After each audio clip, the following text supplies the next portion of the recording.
പുറപ്പെട്ടതാണെങ്കിലും തീവണ്ടി 2 മണിക്കൂറോളം വൈകി.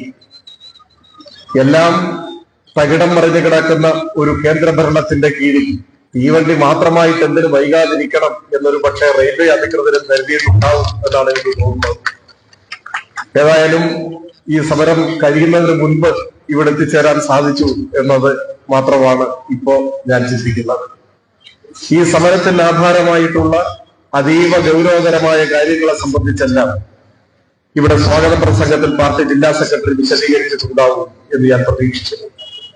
നമ്മുടെ ഈ സമരത്തിൽ സഖാക്കൾ തൊണ്ടപൊട്ടുമാർ ഉച്ചത്തിൽ ഇവിടെ വിളിച്ചൊരു മുദ്രാവാക്യം കേരളം എന്താ ഇന്ത്യയിലല്ലേ എന്നതാണ്. ഇത് CPIM-ന്റെ മാത്രം ഒരു മുദ്രാവാക്യമല്ല. കക്ഷി രാഷ്ട്രീയത്തിന് അതീതമായി പതാകകളുടെ നിറഭേദങ്ങൾക്ക് പുറത്ത് നമ്മുടെ നാട് ഏകസ്വരത്തിൽ ഇപ്പോൾ ചോദിക്കുന്നത് ഈ കേരളം എന്ന സംസ്ഥാനം ഇന്ത്യയിലല്ലേ എന്ന ചോദ്യമാണ്. സത്യത്തിൽ വിഘടനവാദ മുദ്രാവാക്യങ്ങൾക്ക് വളരാൻ കഴിയുന്ന ഒരു അന്തരീക്ഷം ഈ കേരളത്തിൽ കേന്ദ്ര സർക്കാർ സൃഷ്ടിക്കുകയാണ്. കേരളത്തിൽ എന്തുകൊണ്ട് ഒരു വേറിട്ടു പോകൽ വാദം ഉയരുന്നില്ല എന്ന് സംശയിക്കുന്നവരുണ്ട്. കേരളം ഒരു സ്വതന്ത്ര രാഷ്ട്രമാവണം എന്ന മുദ്രാവാക്യം എന്തുകൊണ്ടാണ് കേരളത്തിൽ ഉയരാത്തത് എന്ന് സംശയിക്കുകയും ചോദിക്കുകയും ചെയ്യുന്നവരുണ്ട്.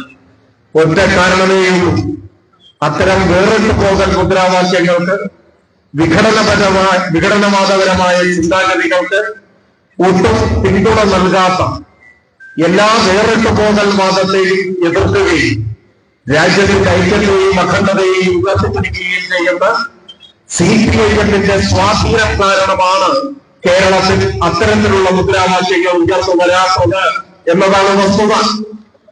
പക്ഷേ അത്തരം ചിന്താഗതികളെ പ്രോത്സാഹിപ്പിക്കുന്ന തരത്തിലുള്ള സമീപനമാണ് കേന്ദ്ര സർക്കാർ കേരളത്തോട് തുടർച്ചയായി സ്വീകരിക്കുന്നത്. CPIM-ന് ആഴത്തിൽ വേരോട്ടമില്ലാത്ത ഒരു നാടായിരുന്നു കേരളമെങ്കിൽ ഒരു സ്വതന്ത്ര രാഷ്ട്രവാദം ഉയർത്തിപ്പിടിച്ചുകൊണ്ടുള്ള വലിയ പോരാട്ടങ്ങൾ ഉയർന്നു വരുമായിരുന്നു. അത്തരമൊരു അപകടത്തിലേക്ക് നമ്മുടെ നാട് പോകാതിരിക്കാൻ കാരണം എല്ലാ കാലത്തും വിഘടനവാദ നിലപാടുകളെയും വേറിട്ടുപോകൽ മുദ്രാവാക്യങ്ങളെയും എതിർത്ത ദേശീയ രാഷ്ട്രീയ മുദ്രാവാക്യങ്ങൾ നിലപാടുകൾ സ്വീകരിക്കുന്ന ഒരു രാഷ്ട്രീയ പ്രസ്ഥാനമാണ് നമ്മുടേതെന്നതുകൊണ്ടും നമ്മുടെ പ്രസ്ഥാനം ഈ മണ്ണിൽ ആഴത്തിൽ വേരോടിയിട്ടുണ്ട് എന്നതുകൊണ്ടുമാണ് സത്യത്തിൽ ഇന്ത്യ എന്ന രാജ്യത്തിന്റെ ഭാഗമായി തന്നെ കേരളം ഇപ്പോഴും തുടരാനുള്ള കാരണം എന്നത് വസ്തുതയാണ്. കഴിഞ്ഞ കേന്ദ്ര ബജറ്റ് അവതരിപ്പിക്കുന്ന ദിവസം ഞങ്ങൾ കണ്ണൂരിലായിരുന്നു. പാർട്ടിയുടെ കണ്ണൂർ ജില്ലാ സമ്മേളനത്തിൽ പങ്കെടുക്കുന്നതിലൂടെ ഉച്ചസമയത്ത് വിഖ്യാതനായ കഥാകാരൻ ശ്രീ ടി പത്മനാഭനെ അദ്ദേഹത്തിന്റെ വീട്ടിൽ സന്ദർശിക്കുകയുണ്ടായി. ഞങ്ങൾ ചെല്ലുമ്പോൾ അദ്ദേഹം ടിവിയിൽ കേന്ദ്ര ബജറ്റ് കേട്ടുകൊണ്ടിരിക്കുകയാണ്. ബജറ്റ് അവതരണം തത്സമയം ടെലിവിഷനിൽ ശ്രദ്ധിച്ചുകൊണ്ടിരിക്കുകയാണ്. ഞങ്ങൾ ചെന്നപ്പോൾ അദ്ദേഹം ടെലിവിഷന്റെ വോളിയം കുറച്ച് അതീവ രോഷാകുലനായി അദ്ദേഹം പറഞ്ഞ ആദ്യ വാചകം കേരളം എന്ന ഇന്ത്യയിലല്ലേ എന്നാണ് അദ്ദേഹം ചോദിച്ചത്. ടി പത്മനാഭൻ CPIM-കാരനല്ല, മലയാളികളുടെ അഭിമാനമായ എഴുത്തുകാരനാണ്, കഥാകാരനാണ്.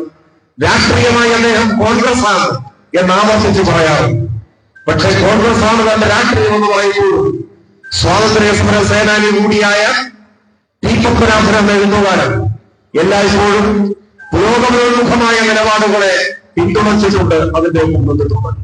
അങ്ങനെ ഒരാളാണ് കേന്ദ്രമന്ത്രിയുടെ ബജറ്റ് അവതരണം കണ്ട് ആദ്യം നടത്തിയ പ്രതികരണം കേരളം എന്ന ഇന്ത്യയിലല്ലേ എന്നാണ്. അദ്ദേഹത്തിന്റെ ആ പ്രതികരണം പിറ്റേ ദിവസം തന്നെ ദേശാഭിമാനിയുടെ ആദ്യ പേജിൽ അദ്ദേഹത്തിന്റെ ചിത്രം സഹിതം പ്രസിദ്ധീകരിക്കുകയുണ്ടായി.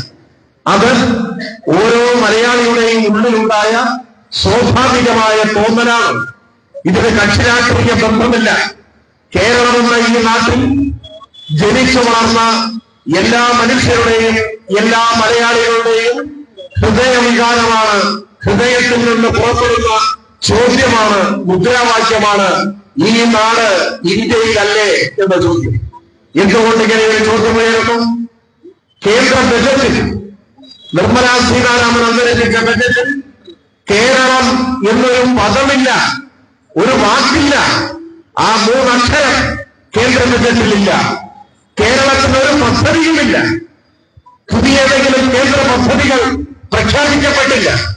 കേന്ദ്രാവിഷ്കൃത പദ്ധതികളിൽ കേരളത്തിൽ നടപ്പാക്കപ്പെടുന്ന പദ്ധതികൾ കേന്ദ്രത്തിന്റെ വിഹിതം വീണ്ടും വീണ്ടും വെട്ടിക്കുറച്ചുകൊണ്ടിരിക്കുന്നു.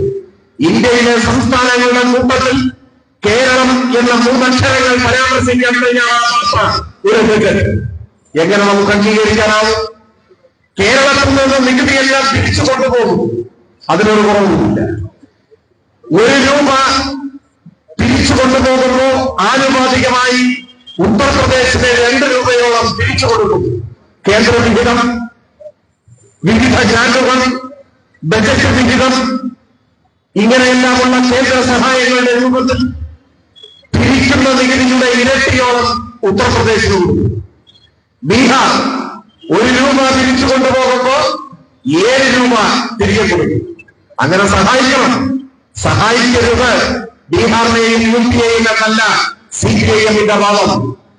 ഇന്ത്യ പോലെ ഒരു രാജ്യത്ത് സംസ്ഥാനങ്ങളുടെ വികസന സ്വപ്നങ്ങൾ സാക്ഷാത്കരിക്കണമെങ്കിൽ കേന്ദ്രം കൈയയച്ച് സഹായിക്കണം. കേന്ദ്രം ഗ്രാന്റ് കൊടുക്കണം. അപ്പൊ UP-യെയും ബീഹാറിനെയും സഹായിക്കുന്നതിന് നമ്മളെതിരല്ല. പക്ഷെ കേരളത്തോടോ ഉത്തർപ്രദേശിന് 1 രൂപയ്ക്ക് പകരം 2 രൂപയും ബീഹാറിന് 1 രൂപയ്ക്ക് പകരം 7 രൂപയും കൊടുക്കുമ്പോ കേരളത്തിൽ നിന്ന് 1 രൂപ നികുതിയായി തിരിക്കും. ആനുപാതികമായി കൂടുതലൊന്നും വേണ്ട. ആ 1 രൂപയെങ്കിലും തിരിച്ചു തരുന്നത് കേന്ദ്രത്തിന്റെ 1 നയാ പൈസ പോലും അധികമായി വേണ്ട. ഈ കേരളത്തിൽ നിന്നും വിവിധ നികുതി ഇനങ്ങളിൽ നിങ്ങൾ തിരിച്ചു കൊണ്ടുപോകുന്നതിന് തത്തുല്യമായ തുകയെങ്കിലും കേരളത്തിൽ വരട്ടെ. മലയാളി അടയ്ക്കുന്ന നികുതിയെങ്കിലും തിരികെ തരണ്ടേ. ബീഹാറിന് നിങ്ങൾ 7 ഇരട്ടി കൊടുക്കുന്നു, UP-ക്ക് 2 ഇരട്ടി കൊടുക്കുന്നു. ആനുപാതികമായി എല്ലാ ഇന്ത്യൻ സംസ്ഥാനങ്ങളെയും നിങ്ങൾ പരിഗണിക്കുന്നു. കേരളത്തിൽ നിന്ന് 1 രൂപ തിരിച്ചു കൊണ്ടുപോകുമ്പോൾ അതിന്റെ പകുതി പോലും നമുക്ക് തിരികെ തരുന്നില്ല. അതാണ് വസ്തുത. കൊള്ളയടിക്കുകയാണ് കേരളത്തെ. കേന്ദ്ര സർക്കാർ കേന്ദ്ര കൊള്ളക്കാരായി മാറിയിരിക്കുന്നു. അപ്പൊ ചില ആളുകൾ പറയുന്നുണ്ട് കേന്ദ്ര അവഗണന എന്നത് പുതിയ കാര്യമാണോ? അത് ശരിയാണ്, പുതിയതല്ല. സ്വാതന്ത്ര്യാനന്തര ഇന്ത്യയുടെ ചരിത്രം പരിശോധിച്ചാൽ നീതീകരിക്കാനാവാത്ത നിരന്തരമായ അവഗണന നമ്മുടെ നാട് ഏറ്റുവാങ്ങേണ്ടതായി വന്നു. പ്രധാനപ്പെട്ട കാലയളവ് ഉദ്ധരിച്ചത് കോൺഗ്രസാണ്. 5 പതിറ്റാണ്ടിലധികം ഭരിച്ചു. കേരളം പരിഗണിക്കപ്പെട്ടില്ല, സത്യമാണ്. കേന്ദ്രാവിഷ്കൃത പദ്ധതികളിൽ എയിംസ് പോലെയുള്ള സ്ഥാപനങ്ങളുടെ കാര്യത്തിൽ ഒക്കെ കേരളം നിരന്തരം അവഗണിക്കപ്പെട്ടു. കോച്ച് ഫാക്ടറി ഇപ്പോഴും കടലാസിലാണ്. ഇതെല്ലാം നമുക്കറിയാം. 7-8 കേന്ദ്രമന്ത്രിമാർ ഈ കേരളത്തിൽ നിന്നും കേന്ദ്രത്തിൽ പോയി ഭരണം നടത്തിയിരുന്നു. കോൺഗ്രസിന്റെ സമന്വയരായ നേതാക്കന്മാർ AK ആന്റണിയും വയനാട്ടിനെയും ഉൾപ്പെടെ ക്യാബിനറ്റ് റാങ്കോടുകൂടി അധികാരത്തിൽ നിന്ന കാലത്ത് കേരളം അവഗണിക്കപ്പെട്ടു എന്നത് വസ്തുതയാണ്. അന്നെല്ലാം കേന്ദ്ര അവഗണനയ്ക്കെതിരെ നിരന്തരം നാം സമരം ചെയ്തിട്ടുണ്ട്. നമ്മൾ എത്ര വെയിൽ കൊണ്ടു, നമ്മൾ എത്ര ജാഥ നടത്തി, എത്ര കേസുകളിൽ പ്രതിയായി ഈ നാടിനു വേണ്ടി. കേന്ദ്ര അവഗണന എന്നത് ദീർഘകാല ചരിത്രമുള്ള ഒരു മുദ്രാവാക്യമാണ് കേരളത്തെ സംബന്ധിച്ചിടത്തോളം. എന്നാൽ ഇപ്പൊ കേന്ദ്ര അവഗണനയല്ല, അവിടെയാണ് പ്രശ്നം. കോൺഗ്രസ് നമ്മെ അവഗണിച്ചപ്പോൾ നീതി കാണിച്ചു. നാടിന്റെ വികസന സ്വപ്നങ്ങളെ തുറക്കം പിടിച്ചു. കേന്ദ്ര രാഷ്ട്രീയാധികാരം കൈയാളിക്കൊണ്ട് മലയാളിക്കെതിരായ നിലപാട് സ്വീകരിച്ച പ്രമുഖരാണ് ആന്റണിയും വയനാടിനെയും അല്ല, ഒരു സംശയവുമല്ല.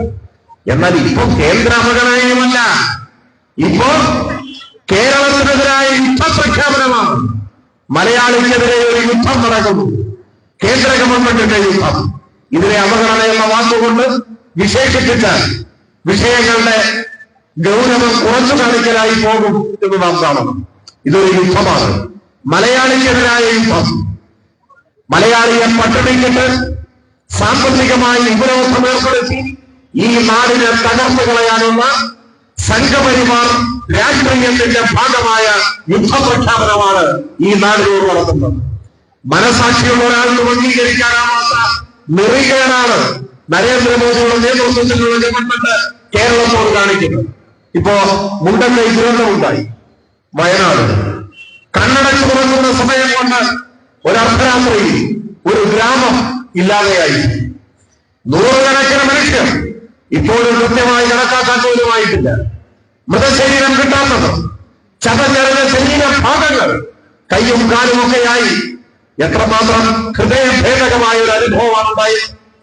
കേരളത്തിന്റെ ഇന്നോളമുള്ള ചരിത്രത്തിലെ ഏറ്റവും ഹൃദയഭേദകമായ മഹാദുരന്തം 2024 ഇന്ത്യ കണ്ട ഏറ്റവും വലിയ ദുരന്തം.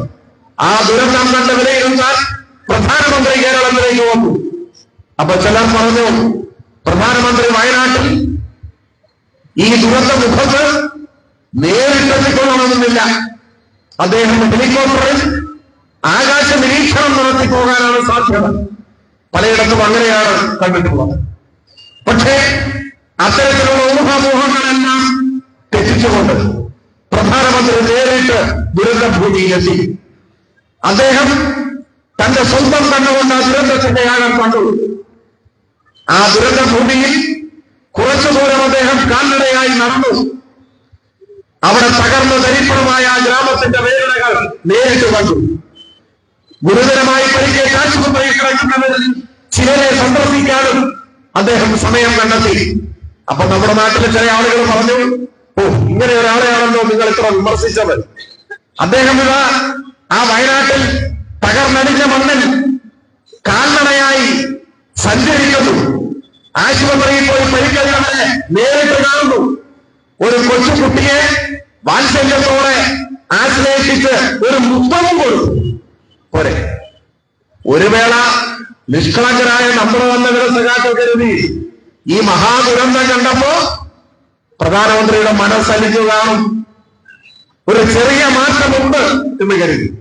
അങ്ങനെ കരുതിയവർ ഇപ്പൊ തിരിച്ചറിയുന്നുണ്ട്, ഏത് മഹാദുരന്തം കണ്ടാലും മനുഷ്യത്വത്തിന്റെ നീരുറവ പുറപ്പെടാത്ത മനുഷ്യരാഹിത്യത്തിന്റെ കേന്ദ്രമാണ് സംഘപരിവാരം RSS. അവരെ മനുഷ്യരുടെ കൂട്ടത്തിൽ കൂട്ടാൻ പറ്റില്ല എന്ന് ഇപ്പൊ എല്ലാവരും നന്നായിട്ട് തിരിച്ചറിയുന്നുണ്ട്. ഇത് RSS ആണ്, മനുഷ്യരല്ല. മനുഷ്യരുടെ രൂപം മാത്രമേ ഉള്ളൂ. ഇന്ത്യൻ പ്രധാനമന്ത്രിക്ക് മനുഷ്യന്റെ രൂപം മാത്രമേ ഉള്ളൂ, മനുഷ്യത്വമില്ല. ആ ശരീരത്തിൽ മനുഷ്യരോട് കാരുണ്യവും അനുതാപവുമുള്ള ഒരു ഹൃദയമില്ല. എന്തിനാണ് വന്നത്? ഇപ്പൊ ചിലർ ചൂണ്ടിക്കാണിക്കുന്നുണ്ട്, പ്രധാനമന്ത്രി നേരിട്ട് വയനാടിന്റെ മണ്ണിൽ വന്നത് ദുരന്തത്തിന്റെ ആഴം മനസ്സിലാക്കി ദുരന്ത നിവാരണത്തിന് നീക്കിവെച്ച പണം വയനാടിന്റെ പുനർനിർമ്മാണത്തിന് നൽകാൻ വേണ്ടിയല്ല, ദുരന്തത്തിന്റെ ആഴം മനസ്സിലാക്കാൻ വന്നതല്ല. ആ ദുരന്ത ഭൂമി കണ്ട് അവിടെ ചിതറിച്ചെറിഞ്ഞ മനുഷ്യന്റെ ശരീരഭാഗങ്ങൾ കണ്ട് ഉറ്റവരെയും ഇടയവരെയും നഷ്ടപ്പെട്ടവരുടെ വിലാപങ്ങൾ കണ്ട് പരിക്കേറ്റ മനുഷ്യന്റെ വേദന കണ്ട് ആസ്വദിക്കാൻ കടന്നു വന്ന ഒരു ഡിസാസ്റ്റർ ടൂറിസ്റ്റാണ് ഇന്ത്യയുടെ പ്രധാനമന്ത്രി. അയാൾ ഒരു മനുഷ്യനല്ല എന്നിപ്പോ തിരിച്ചറിയുന്നു. ഒരു ഉറപ്പിക ഈ ബജറ്റിൽ നീക്കി വെച്ചു. ഒരു ഒറ്റ രൂപ, ഒരു രൂപയ്ക്കൊന്നും ഇപ്പൊ ഒരു വിലയില്ല. ഒരു രൂപയ്ക്ക് പത്തേ കിട്ടും. ആ ഒരു രൂപ നീക്കി വെക്കാൻ തയ്യാറായി. വയനാട് ദുരന്തത്തിന് ആശ്വാസമെത്തിക്കാൻ, തകർന്നുപോയ വയനാടിനെ പുനർനിർമ്മിക്കാൻ ഇന്നലെ വയനാട്ടിലെ നമ്മുടെ സഹോദരങ്ങൾ എല്ലാം നഷ്ടപ്പെട്ടവർ, എല്ലാ സമ്പാദ്യവും ഒലിച്ചുപോയവർ, ഉറ്റവരെയും ഉടയവരെയും എല്ലാം നഷ്ടപ്പെട്ടവർ, അവസാനമായി സ്വന്തം കൂടപ്പിറപ്പുകളുടെ ചലനമറ്റ മൃതശരീരം പോലും കാണാൻ അവസരമില്ലാതെ പോയ ഹതഭാഗ്യം. അവര് ഡൽഹിയിലെ തീവണ്ടി കയറി പ്രധാനമന്ത്രിയുടെ ഓഫീസിന്റെ മുന്നിൽ, പാർലമെന്റിന്റെ മുന്നിൽ അവിടെ പോയി സമരം ചെയ്യുകയാണ്. എല്ലാം നഷ്ടപ്പെട്ട മനുഷ്യർക്കും നീതിക്ക് വേണ്ടി രാജ്യത്തിന്റെ തലസ്ഥാന നഗരിയിലേക്ക് മാർച്ച് ചെയ്ത് അവിടെ പോയി സമരം ചെയ്യേണ്ടി വരുന്നു എന്ന് പറഞ്ഞാൽ എത്ര വലിയ ഗതികേടാണ് എന്ന് നിങ്ങൾ ആലോചിച്ചു. പേരിന്റെ മാത്രം ദുരന്തമുണ്ടായ ചില സ്ഥലങ്ങൾ ഞാനതിനെ കുറച്ച് കാണുന്നതല്ല. പക്ഷേ അങ്ങനെ മാത്രമേ പറയാൻ കഴിയൂ. വയനാട് ദുരന്തവുമായി താരതമ്യപ്പെടുത്തിയ അവിടെയെല്ലാം വാരി കോരിക്കൊടുക്കും, നൂറുകണക്കിന് കോടി കൊടുക്കും. കേരളത്തോട് സമ്പൂർണമായ വിവേചനം, ശത്രുതാപരമായ സമീപനം, അതിനെയാണ് കേന്ദ്രം കേരളത്തോട് യുദ്ധം പ്രഖ്യാപിക്കുന്നു എന്ന് ഞാൻ വിശേഷിപ്പിച്ചത്. അതിനെതിരെ നാം സമരത്തിക്കുന്നു. കേന്ദ്ര ബജറ്റ് അവതരിപ്പിക്കുന്നു. ആളോഹരി അടിസ്ഥാനത്തിൽ നോക്കിയാൽ 4 കോടിയോളം വരുന്ന മനുഷ്യർ ജീവിക്കുന്ന ഈ കേരളം 72,000 കോടി രൂപയുടെ ബജറ്റ് വിഹിതത്തിന് അർഹതയുള്ള ഒരു നാടാണ്, ഒരു ജനതയാണ്. അതിന്റെ പകുതി തന്നോ നമുക്ക്? ആരുടെയും ഔദാര്യം വേണ്ട മലയാളിക്ക്. മലയാളികൾക്കിടയിൽ അപൂർവം ചിലർ ആണെങ്കിലും പൊതുവിൽ മലയാളികളെ പരിഗണിക്കുമ്പോൾ ആത്മാഭിമാനമുള്ള ജനതയാണ് മലയാളികൾ. അതില്ലാത്തത് വളരെ തുച്ഛം RSSകാർക്കുള്ളൂ. ബാക്കി എല്ലാവർക്കും ആത്മാഭിമാനമുണ്ട്. ആരുടെയും ഔദാര്യം വേണ്ട, അവകാശം തന്നേലി. ആളോഹരി അനുസരിച്ച് കണക്കാക്കിയാൽ ചുരുങ്ങിയത് 72,000 കോടിയുടെയെങ്കിലും ബജറ്റ് വിഹിതത്തിന് അർഹതയുണ്ട് ഈ നാളിൽ. തരുന്നുണ്ടോ? പാർലമെന്റിൽ തുടർച്ചയായി അവതരിപ്പിക്കുന്ന കേന്ദ്ര ബജറ്റുകളും നമുക്ക് അനുവദിക്കപ്പെടുന്നത് ഏതാണ്ട് അരുണാചൽ പ്രദേശിലൊന്ന് നീക്കിവെക്കുന്ന വിഹിതമാണ്. അരുണാചൽ പ്രദേശും കേരളവും തമ്മിൽ വല്ല സാമ്യവും. അരുണാചൽ പ്രദേശിലെ ഭൂമിശാസ്ത്രപരമായ പ്രത്യേകതകളുടെ അടിസ്ഥാനത്തിൽ ഒരു സംസ്ഥാനം എന്ന് പരിഗണിക്കുന്നുണ്ടെങ്കിലും ജനസംഖ്യയുടെയോ മറ്റോ കാര്യത്തിൽ കേരളവുമായ ഒരു താരതമ്യവും ആ സംസ്ഥാനത്തിനില്ല. എന്തിന് കേരളം? നമ്മുടെ ഈ ജില്ല, ആലപ്പുഴ ജില്ലയിലെ ജനസംഖ്യയുടെ ഏതാണ്ട് പകുതിയായിരിക്കും അരുണാചൽ പ്രദേശിലെ ജനസംഖ്യ. ചെറിയ വ്യത്യാസമാണ്. അതാണ് കേരളത്തിലെ ഒരു ജില്ലയുടെ പകുതി ജനസംഖ്യയുള്ള ഒരു നാടിന് കേന്ദ്ര ബജറ്റ് ലഭിക്കുന്ന പരിഗണനയാണ് കേരളം. ഇതാണ് യുദ്ധ പ്രഖ്യാപനം. എന്തിനാണ് ഈ പക, ഇത്ര വലിയ പക കേരളത്തോട്? നാം എന്ത് തെറ്റ് ചെയ്തു? കേരളത്തോടുള്ള പകയുടെ കാരണം രാഷ്ട്രീയമാണ്, മറ്റൊന്നുമല്ല. രാഷ്ട്രീയമായ പക. കാര്യം വളരെ ലളിതമാണ്. കേരളത്തിന്റെ നിയമസഭയിൽ ഇന്ത്യ ഭരിക്കുന്ന പാർട്ടിക്ക്, അതായത് ഇന്ത്യൻ പ്രധാനമന്ത്രിയുടെ പാർട്ടിക്ക് ഒരൊറ്റ MLA ഇല്ല. ഒരൊറ്റ MLA. ഒന്നുണ്ടായിരുന്നു. കോൺഗ്രസ് ഉദാരമായ സംഭാവന നൽകിയപ്പോ കെട്ടിവെച്ച പണം കോൺഗ്രസ് നഷ്ടപ്പെടുകയും BJPക്ക് ഒരു MLA ഉണ്ടാവുകയും ചെയ്തു. ആ അക്കൗണ്ട് കഴിഞ്ഞ തെരഞ്ഞെടുപ്പിൽ നമ്മൾ കൂട്ടി. കേരളത്തിൽ ഇപ്പോ BJPക്ക് MLA ഇല്ല. RSS നോക്കുമ്പോ ഇന്ത്യ ഭരിക്കുന്ന പാർട്ടിയാണ്. എല്ലായിടവും സംഘപരിവാർ കുടിലതയുടെ മുൻപിൽ മുട്ടുമടക്കി പരാജയം സംഭവിക്കും. എന്നാൽ രാജ്യഭരണത്തിന്റെ പിൻബലമുണ്ടായിരുന്നിട്ടും RSSന്റെ അജണ്ടകളുടെ മുൻപിൽ, കൊടിയ വർഗീയ മുദ്രാവാക്യങ്ങളുടെ മുൻപിൽ തലകുണിക്കാനോ മണ്ഡലം വിളഞ്ഞാനോ മുട്ടുമടക്കാനോ തയ്യാറാവാതെ കേരളമെന്ന ഈ ദക്ഷിണേന്ത്യൻ സംസ്ഥാനം പൊരിഞ്ഞു നിൽക്കുകയാണ്. RSSന് ചവിട്ടി നിൽക്കാൻ ഒരു പിടി മണ്ണ് വിട്ടുകൊടുക്കാത്ത ആത്മാഭിമാനമുള്ള മനുഷ്യരുടെ നാടായി ഈ കേരളം നിലനിൽക്കുന്നു. ഒരൊറ്റ MLA കൊടുത്തിട്ടില്ല. അപ്പോൾ ഞങ്ങളെ അംഗീകരിക്കാത്തത് ഞങ്ങൾ പാഠം പഠിപ്പിക്കും. അതാണ് ഞങ്ങൾക്കൊരൊറ്റ MLA പോലും തരാത്തവരാണ് നിങ്ങളെങ്കിൽ നിങ്ങളെ ഞങ്ങൾ പാഠം പഠിപ്പിക്കും എന്ന് RSS തീരുമാനിക്കുകയാണ്. ആ പാഠം പഠിപ്പിക്കലാണ് ഇപ്പൊ നടന്നുകൊണ്ടിരിക്കുന്നത്. കേന്ദ്ര രാഷ്ട്രീയാധികാരം ഉപയോഗിച്ച് കേരളത്തെ സാമ്പത്തികമായി ശ്വാസം മുട്ടിച്ച് കൊല്ലുക, കേരളത്തെ തകർക്കുക. ഇതാണ് ഉദ്ദേശം. ഇപ്പൊ 2022 രണ്ടാം പിണറായി സർക്കാർ വന്ന് ഒരു കൊല്ലം പിന്നിട്ടതിന് ശേഷം മലയാള മനോരമ ദിനപത്രത്തിൽ പ്രത്യക്ഷപ്പെട്ട ഒരു വാർത്തയുടെ തലക്കെട്ട് ഓണം കഴിഞ്ഞാൽ ട്രഷറി കൂട്ടാൻ സാധ്യത എന്നായി. കുറച്ചുനാൾ കഴിഞ്ഞപ്പോൾ അടുത്തൊരു വാർത്ത വന്നു, ജീവനക്കാരുടെ ശമ്പളം മുടങ്ങാൻ സാധ്യത. അതിനുശേഷം കുറച്ചുനാൾ കൂടി കഴിഞ്ഞപ്പോൾ മലയാള മനോരമയുടെ സാമ്പത്തികകാര്യ ലേഖകൻ മനോരമ ഓൺലൈൻ വളരെ നീണ്ട ഒരു ഗവേഷണ സ്വഭാവമുള്ള റിപ്പോർട്ട് പ്രസിദ്ധീകരിച്ചു. ആ റിപ്പോർട്ടിൽ മലയാള മനോരമയുടെ സാമ്പത്തികകാര്യ ലേഖകൻ സ്ഥാപിക്കാൻ ശ്രമിച്ചത് കേരളം വൈകാതെ സാമ്പത്തികമായി പാപ്പരായി ശ്രീലങ്ക പോലെ തകർന്നു പോകും എന്നായി. ഇപ്പൊ കൊല്ലം 3 കഴിഞ്ഞു. ഓണം കഴിഞ്ഞാൽ ട്രഷറി പൂട്ടും എന്ന് മനോരമ പറഞ്ഞിട്ട് 3 ഓണം കഴിഞ്ഞു. ട്രഷറി പൂട്ടിയോ? ഇല്ല. ജീവനക്കാരുടെ ശമ്പളം മുടങ്ങിയോ? ഇല്ല. ശ്രീലങ്ക പോലെ പാപ്പരായി കേരളം തകർന്നോ? ഇതൊന്നും ഉണ്ടായില്ല. മനോരമയുടെ രാഷ്ട്രീയം നമുക്കറിയാവുന്നതുകൊണ്ട് മനോരമയുടെ ഒരു ആഗ്രഹമാണിത് എന്ന് സഖാക്കൾക്ക് ഉണ്ടാവും. പക്ഷെ ഇക്കാര്യത്തിൽ നമുക്ക് മനോരമയെ അങ്ങനെ കുറ്റപ്പെടുത്താൻ പറ്റില്ല. ഇത് മനോരമയുടെ ഒരു ദുഷ്ടബുദ്ധി കൊണ്ട് തയ്യാറാക്കിയ വാർത്തയല്ല. വളരെ അപൂർവമായാണെങ്കിലും മനോരമ യാഥാർത്ഥ്യബോധമുള്ള വാർത്തയിൽ വല്ലപ്പോഴും കൊടുക്കാറുണ്ട്. ഇത് കേന്ദ്ര ഗവൺമെന്റിന്റെ കേരളത്തോടുള്ള സമീപനം ശരിയായി മനസ്സിലാക്കി വിശകലനം ചെയ്ത മലയാള മനോരമയുടെ വിദഗ്ധരായ മാധ്യമ പ്രവർത്തകർ യാതൊരു സംശയത്തിനും ഇടയില്ലാത്ത വിധം അവർക്ക് ബോധ്യപ്പെട്ടു. കേന്ദ്രം ഇങ്ങനെ കേരളത്തോട് സമീപനം സ്വീകരിച്ചാൽ ട്രഷറി കൂട്ടേണ്ടി വരും, ശമ്പളം മുടങ്ങും, കേരളം കുറഞ്ഞു പോകും. അപ്പൊ ആ കാര്യം വാർത്തയായിട്ട് പ്രസിദ്ധീകരിച്ചതാണ്. സാധാരണഗതിയിൽ ഒരു സംസ്ഥാനത്തിന് പിടിച്ചു നിൽക്കാനാവില്ല. കേന്ദ്ര ഗവൺമെന്റ് ഇങ്ങനെ തുടങ്ങിയാൽ, ഇങ്ങനെ സാമ്പത്തിക യുദ്ധം പ്രഖ്യാപിച്ചാൽ, ഒരു ഉപരോധം ഏർപ്പെടുത്തിയാൽ, കേന്ദ്രത്തിനുള്ള എല്ലാ വിഹിതവും ഗ്രാന്റും ഒക്കെ തടഞ്ഞാൽ ഇന്ത്യൻ ഭരണഘടന സംസ്ഥാനങ്ങൾക്ക് നൽകുന്ന ഒരു അവകാശം കടമെടുക്കാനുള്ള അവകാശമാണ്. ഭരണഘടനയിൽ പ്രത്യേകം എഴുതി വച്ചിരിക്കുകയാണ് കടമെടുപ്പ് അവകാശം.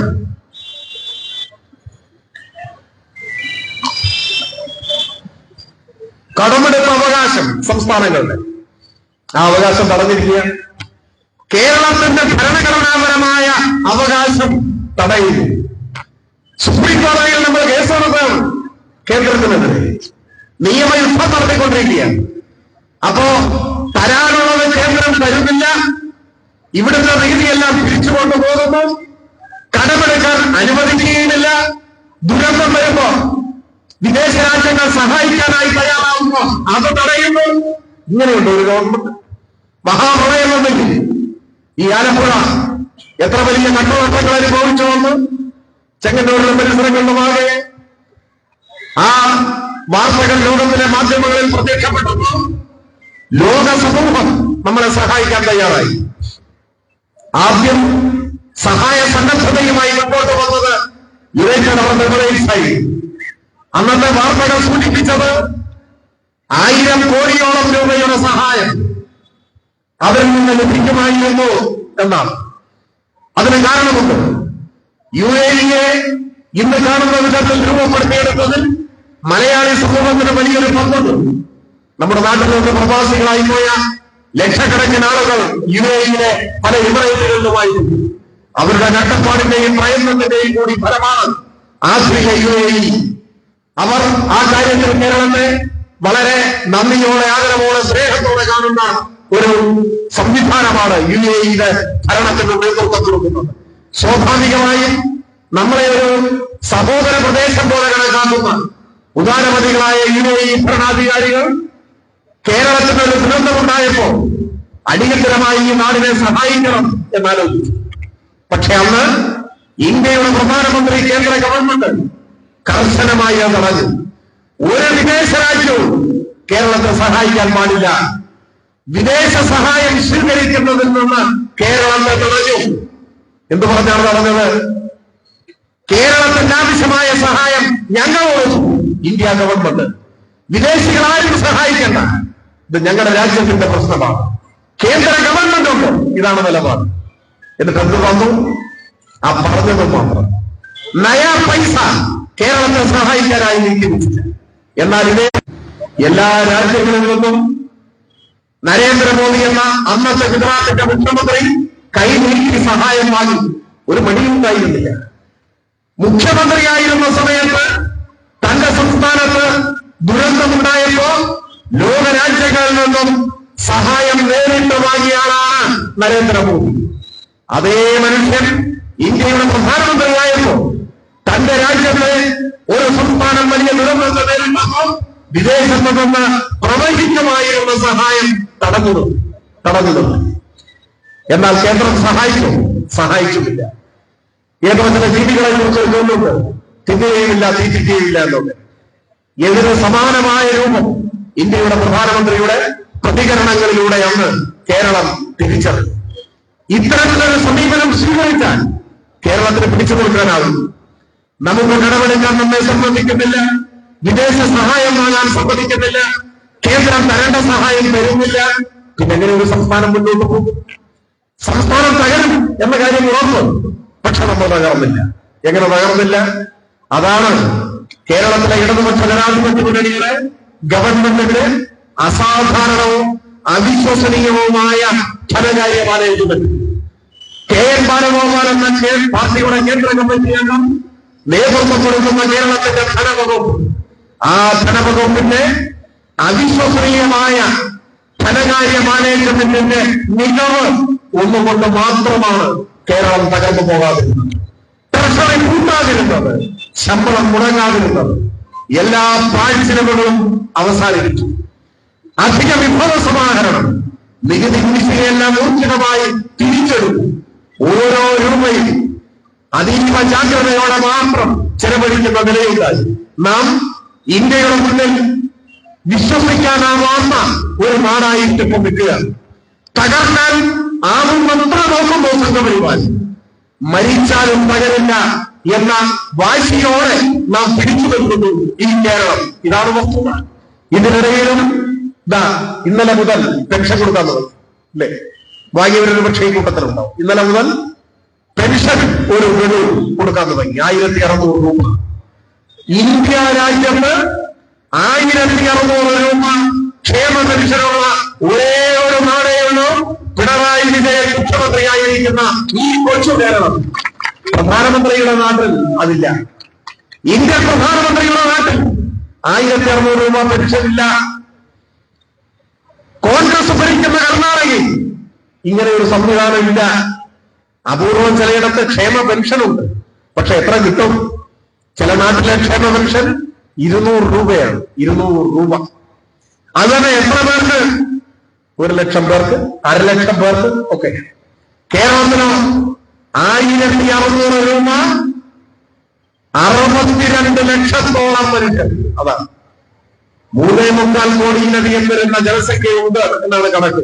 അടുത്ത കാലത്തൊന്നും കണക്കെടുത്തിട്ടില്ല. ഈ ഏകദേശ കണക്ക് അതിൽ 62 ലക്ഷത്തിലധികം വരുന്ന മനുഷ്യർക്ക് 1600 രൂപ ഓരോ മാസവും ഈ സാമ്പത്തിക യുദ്ധത്തെ നേരിടുന്ന ഈ കാലത്ത് കേരളത്തിൽ കൊടുത്തുകൊണ്ടിരിക്കുന്നു.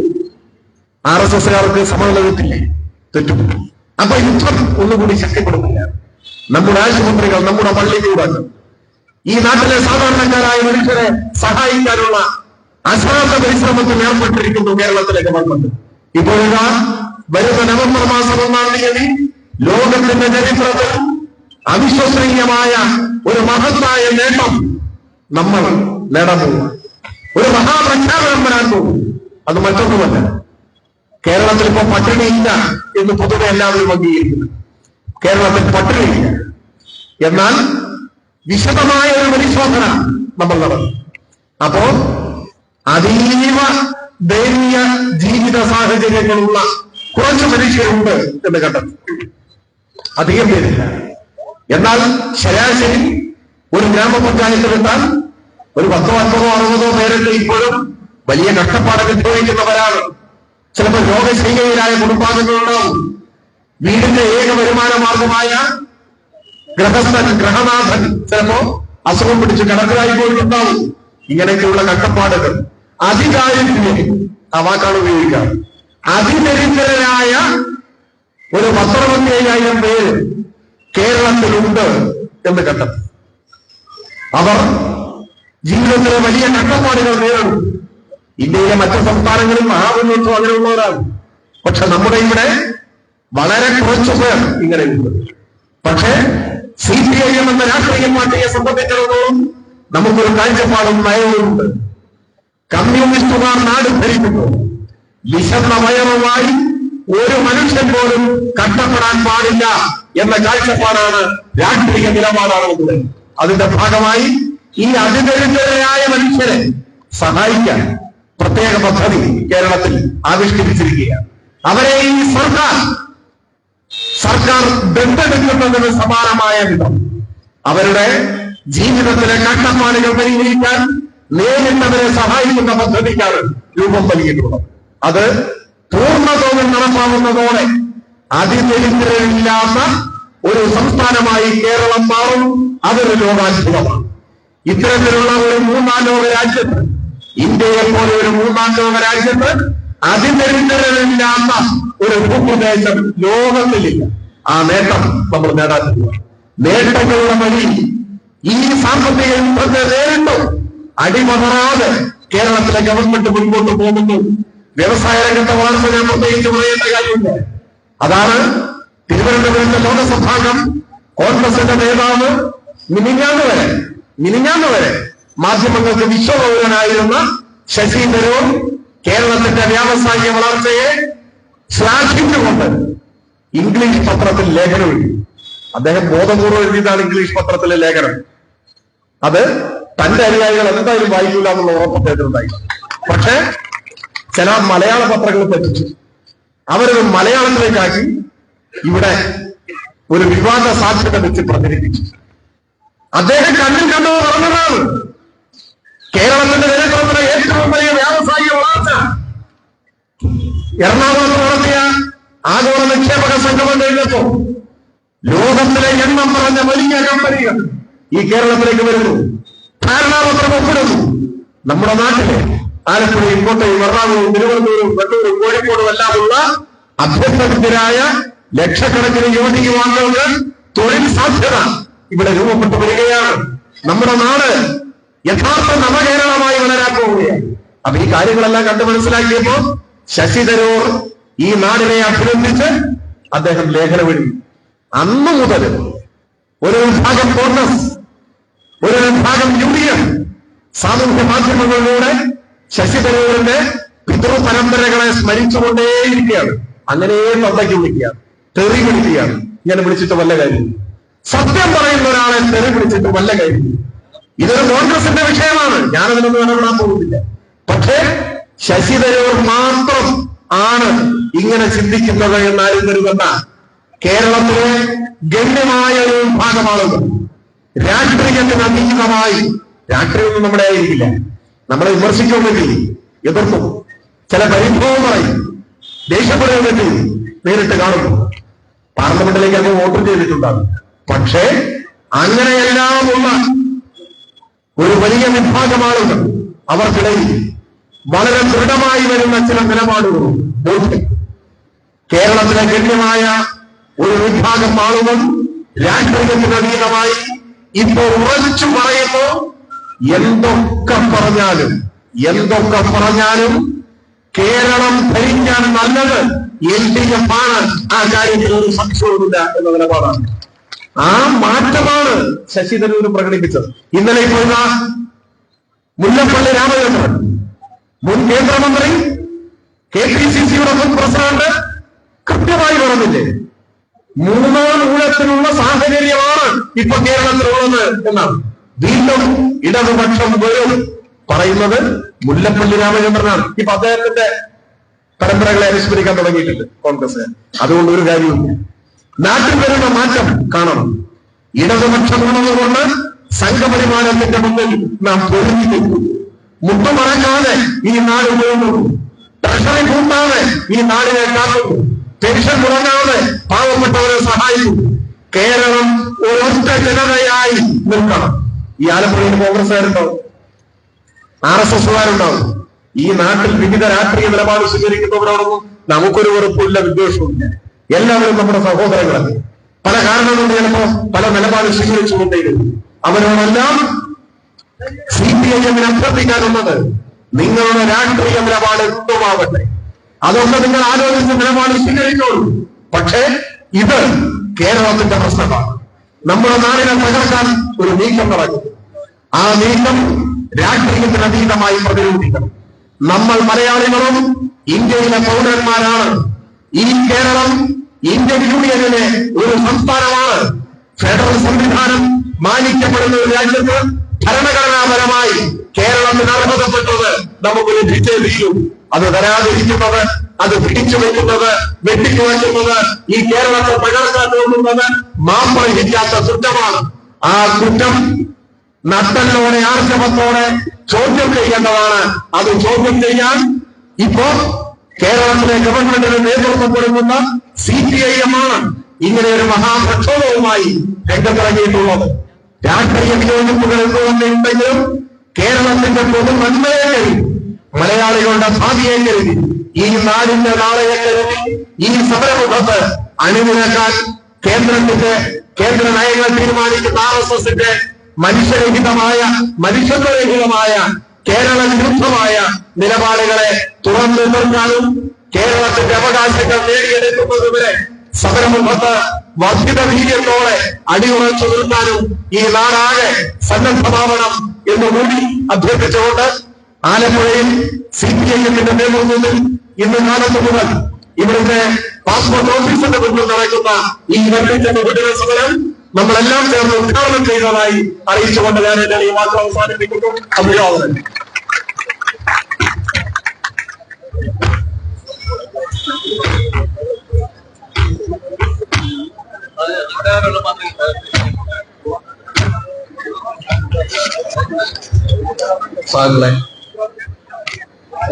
ഏതാനും സഹാക്കൾ കൂടി ഇവിടെ സംസാരിക്കുന്നുണ്ട്. തണല് ഒക്കെ ഉപയോഗപ്പെടുത്തി സഹാക്കൾ